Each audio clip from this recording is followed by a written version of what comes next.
Recent criminal cases involving juveniles are now being reviewed in Alameda County. It follows accusations sheriff's deputies were recording confidential conversations between juvenile suspects and their attorneys. The public defender tells KPIX 5 reporter Susie Steimle the problem stretches far beyond the Bay Area. Susie? Alan, we know that this has happened in L.A. We also know that it's happened in Orange County. And today we heard allegations that it's happening here, that the Alameda County Sheriff's Department illegally recorded conversations between an attorney and a client while somebody was under arrest. That case has already been thrown out, and several others are at risk of being thrown out, too. Interview room. How is that not privileged information? Well, it is, but it just doesn't get admissible. You can actually see Lieutenant Timothy Schellenberg scratching his head as he hears Sergeant James Russell admit to recording a privileged conversation between an attorney and a juvenile accused of robbery back in March.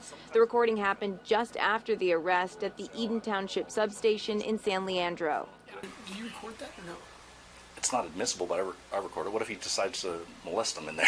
Then we're on the hook. So, attorney-client privilege is one of the most basic rights we have, kind of as a civil society. You can talk to your attorney, you can trust your attorney. Once you have people listen to those conversations, your rights kind of just evaporate. Public Defender Brendan Woods filed a motion against the Alameda County Sheriff's Department yesterday that would require them to simply follow the law and stop recording privileged information.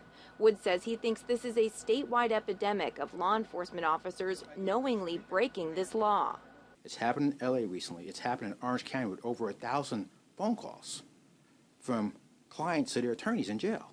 Over 1,000 calls, and they've been recorded. That's illegal, and it can't happen. The case involving this juvenile and 2 others accused of robbery and evading arrest by leading police on a high-speed chase has been dropped due to the Sheriff Department's misconduct here.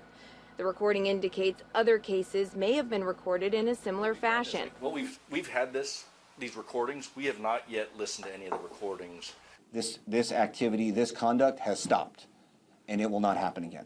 Sergeant Ray Kelly, the spokesperson for the Sheriff's Department, came out this morning to say they've taken corrective action and this won't happen again. So anytime you have a violation of that trust, that erodes the public's confidence in you. And we're here to say today that we're going to hold ourselves accountable. Now, again, the Public Defender's Office yesterday filed that motion that simply requests that the Alameda County Sheriff's Department follow the law. The Public Defender today said to me they don't want to file this kind of request, but because of what's going on statewide, they felt that they have to, and that motion will be heard on Friday. We're live in Oakland. Susie Steimle, KPIX 5.